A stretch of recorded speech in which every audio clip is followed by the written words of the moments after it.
When we consider things like dreams or the movie The Matrix, it seems like we can conceive of our minds existing apart from our brains and body.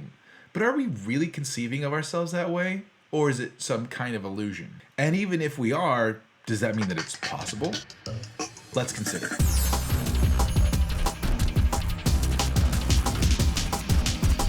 Hello philosophers, I'm Chico. Welcome to the Philosopher's Show, where we consider the greatest questions of human history. In the last video, we looked at the modal argument against physicalism, which went something like this. A thing is necessarily identical to itself, but the mind and the brain could possibly be different. They could possibly be separate things. So the mind is not identical to the brain. Now, obviously arguing that premise 2 would be the contentious one, right? Why think that it is possible for the mind and the brain to be separate things? And we don't mean by possible here, for all we know possible. We mean like it is a possibility that a mind be not the same thing as the brain. Therefore, it can't be identical. So why think that this is a possibility? One argument we gave was the conceivability argument, right? We can conceive of the mind existing apart from the brain. So even if it's not actually true, it's at least possibly true, right? Well, today we'll ask two questions. Can we really conceive of the mind apart from the brain? And even if we can, is that good reason to think that it's a possibility? So first, can we conceive of the mind apart from the brain? Well, the different scenarios I gave you in the last video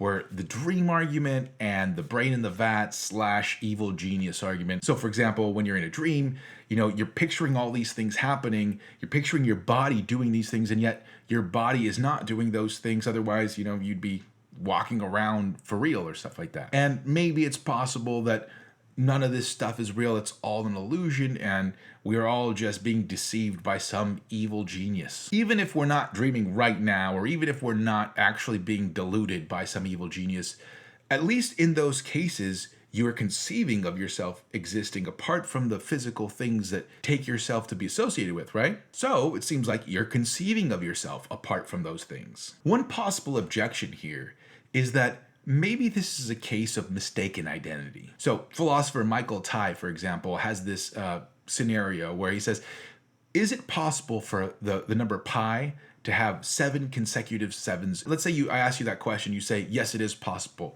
And I say, why? Well, because I conceived of myself writing out pi and there were 7 sevens in a row, and I say, look, it's a possibility, right? But let's say, I don't know if you knew this, but 22 divided by 7 is a really close approximation of pi. So let's say what really was happening was you were dividing 22 by 7 in your conception, and you're picturing yourself writing it all out. Then you got 7 sevens somewhere in there, and you say, look, I'm picturing myself with pi right here and 7 sevens, but no, it's not actually pi.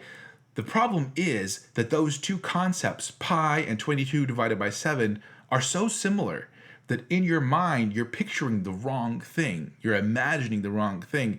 And so you're attaching this possibility to pi when it belongs to something else. Now, the argument here would be that that's exactly what's happening in these cases where you're dreaming that the body is doing something else, but that you exist apart from that body.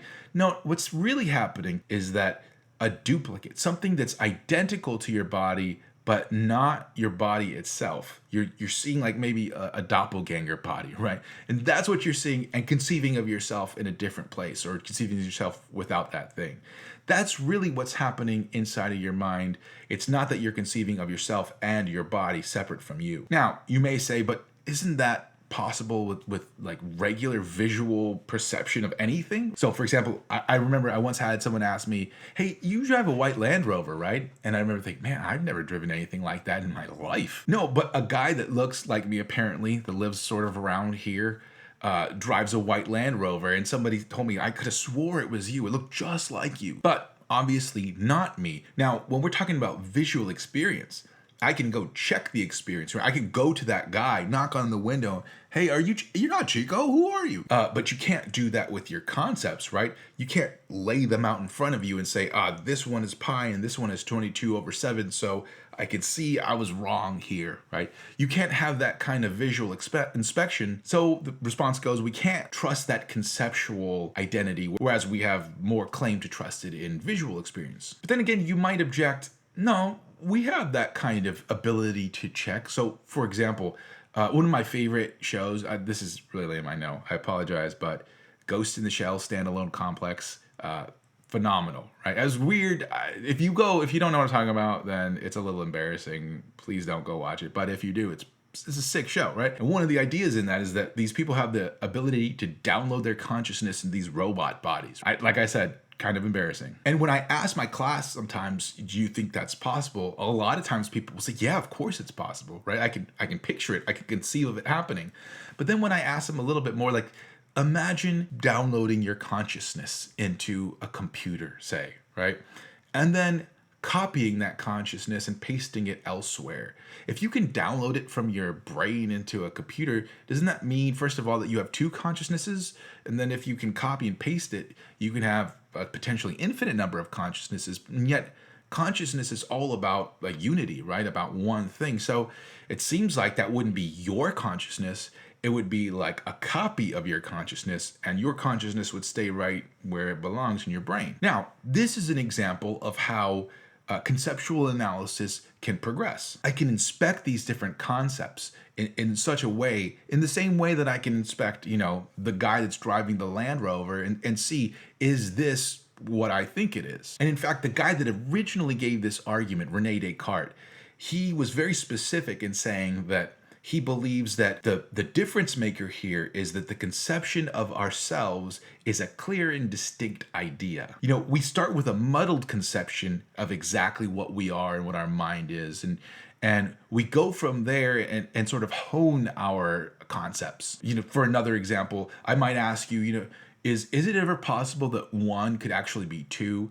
And you might think in your mind, yeah, of course. Like you picture the number one, and then you picture two maybe tally marks inside of it and be like, yeah, one, that could have happened, right? But then again, what you're picturing is probably not the number one. You're probably picturing the symbol of the number one. And then when you think about the number one just being conceptually a single thing and the number two being two single things, you think, wait, that doesn't make any sense, right? I can't conceive of that. So you hone your concept of what the number one is, and now all of a sudden we have a better understanding. Now we can look and see, is it possible for one to be two? Or another example, I had kind of a weird career experience. I've taught philosophy for years and years, but I also taught elementary Spanish. And I remember being in fourth grade once, and I used to have to wear a tie. It sucked. But I remember, getting all ready to go, and I overhear some of the little guys saying, well,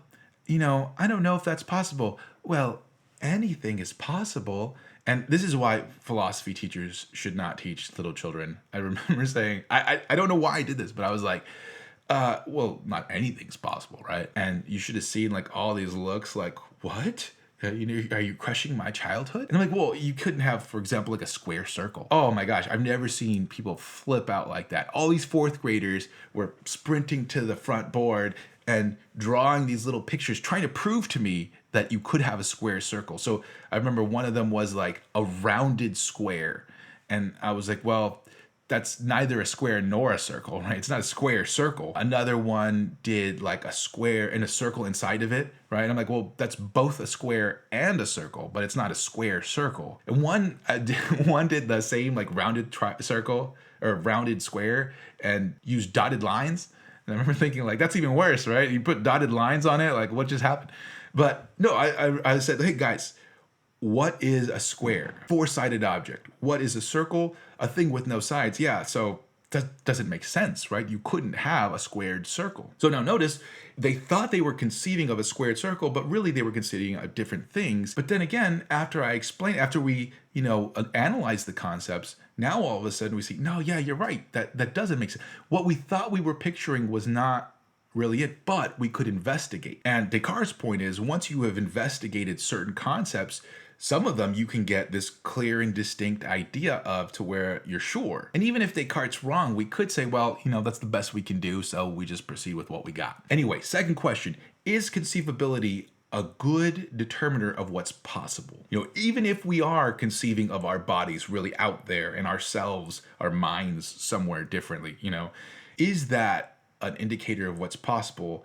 You might think no. I used to read when my son was, he's 12 now, when he was, I don't know, maybe like 8 or 9, we read the Borrowers series. It was all about these miniature people. It was a great series. My son loved it. But I remember one day somebody asking me, is it possible to have a 2-inch human being? And I remember thinking, well, yeah, like the Borrowers, right? That's possible. But then they said, but think about it. There's a certain number of cells that you need in your body in order to be a fully grown human. Those cells have like a fixed size. They can't go any further smaller because of just the elements that make them up. So if you had a 2-inch high human, you wouldn't have enough space in that human for all the cells that you would need for, for a normal fully grown human being. I probably should preface that with like fully, an adult human being that's 2 inches. In any case, I remember thinking, yeah, that's kind of odd, right? It's not a possibility. It stinks because it ruins a lot of great fiction, But it seemed like I was conceiving of 2-inch high human beings, and yet that doesn't mean that they were possible. Then again, that might not be the kind of possibility we're talking about here. When we say that it's impossible for that human to be that size, we mean like it's physically impossible. We mean that there's no way to cram that much stuff in that little bit of space, given the laws of physics that hold in our universe. It's not like this is the only possibility of physical laws that it could be. And the modal argument isn't about it being physically possible for the mind to be distinct from the brain. It's about, is it ontologically possible? In other words, we're looking for an ontological distinctness here. Is the being of the mind a distinct being from the brain, even if the two couldn't be separated physically? So the response would be, we're talking a metaphysical possibility, not a physical possibility. Now, one problem some people have with that is that it seems difficult to delineate exactly what constitutes metaphysical possibility. We know what's physically possible because we can go out and do scientific experimentation, but can we do metaphysical investigation? And by the way, I don't mean by metaphysical that section in Barnes and Noble that is all, stars and tarot cards. I mean, can we investigate the very nature of being visually? Seems like we can't, right? Seems like we can only see the visual stuff out here. We only have our senses to work with, and we can't see into the very being of things themselves. One possible way to handle things here is to say that logical possibility is what drives metaphysical possibility. As long as it's logically possible, it's going to be metaphysically possible. But logical possibility would be, things that we can formulate in such a way as not to contradict ourselves or to have true premises and a false conclusion. And some people have pointed out, but wait a second, logical possibility is not the only thing that is involved in metaphysical possibility. So for example, it's not possible to have a married bachelor, right? It seems like that's logically possible.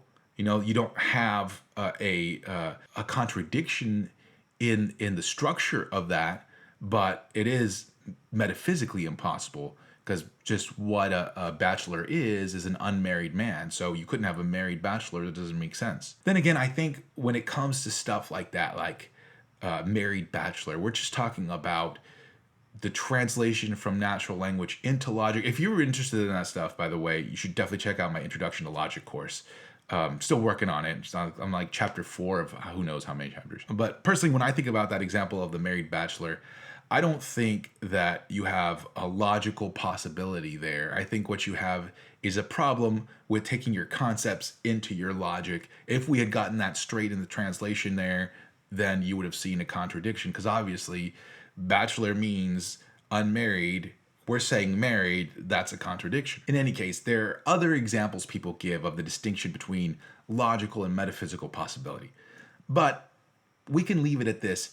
The metaphysical possibility of a thing, at least we have questions about, right? Like, how exactly do we nail down like what exactly is possible metaphysically? One more possible objection I think you can give to the conceivability argument is that you might be confusing imaginability with conceivability. And what does that mean? Well, first I should say that I'm using that word imaginability or imagine in a very specific philosophical way. I don't mean imagination. What I mean is image producing. We produce a visual image in our minds, and that's what I mean by to imagine something in this case. Visualize would be a better term for it. In any case, so I remember once going to the American Philosophical Association. This guy he wasn't a philosopher of religion, but he kind of offhandedly threw out this argument. He said, you should know most philosophers of religion, or a lot of them, consider God a necessary being. If they believe in God, or some even if they don't, you believe that if God were to exist, he would be a necessary being, has to exist. Now, this guy, I remember sort of dismissing the notion in this, offhanded way by saying, yeah, I don't think God is a necessary being because I could just imagine the world existing without him, right? Here I am, I'm picturing the world and I'm not picturing God. Oh, see, there it must be possible for the world to exist without God, whether he exists or not. And I remember thinking, that doesn't really sound right. I had to go back and think about that one. Like, is that the notion of possibility we're talking about? So it sounds like he's doing something like Descartes would be doing here by saying, I'm picturing my mind existing and my brain being over there, so I'm picturing these two things happening. One reason that we posit that God is necessary is because that in the concept of the world is a contingency, is a possibility of not existing. And if the world could possibly not exist, in explaining why it does exist, we point to something that couldn't possibly not exist, right? So it's part of the concept of this thing that's a necessary being, that of course being God. So we have a necessary being to explain the existence of a contingent universe. Now, that is conceiving of a necessary being. But what that guy was doing wasn't conceiving, he was imagining, right? He was picturing the world and then not picturing God. And how hard is that? Especially if God is an invisible being, then how are you picturing God in the first place? Right? Of course you're imagining the universe without picturing God, because you can't picture God in the first place. Now, possibly we could level this same objection at Descartes. We could say, look, you are not conceiving of the mind apart from the body. What you're doing is imagining. You're producing an image of the mind and the body over there, or maybe just the body over there. You're producing an image of that body, but imagination doesn't show us possibility. Conceivability shows us possibility. It's the concept, not the picture, that shows us what could be. But if this were our objection, I think Descartes would have a ready response, which is this: can synapses fire separate from the brain? Is that a possibility? And you might think, yeah, I can conceive of it, right? I can picture the electrons going around. That's all synapses firing is, and I don't picture the brain there. But that's imagination, that's not conception. So I can imagine electrons moving around, but the concept of synapses firing includes neurons.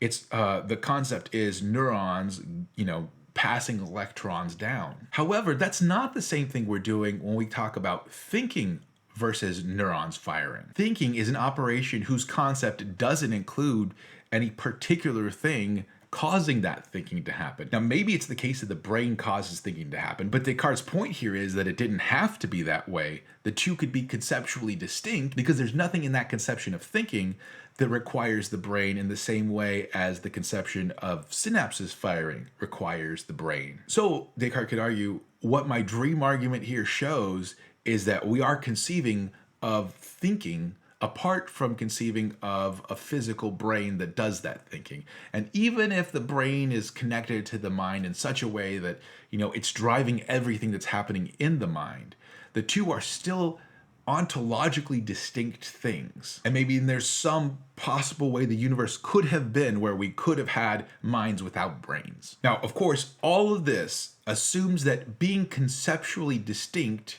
proves that two things are not identical. Next time, we're going to look at a theory called identity theory that challenges that very notion. But I gotta say, in this video, I felt kind of like I wasn't explaining things great, so let me know in the comments if you have any questions. I'm sure you have more questions on that. Also, please don't forget to like and subscribe. Super helps me for my channel to grow and for me to be able to put out more videos. In any case, that's all I got for today. Adios.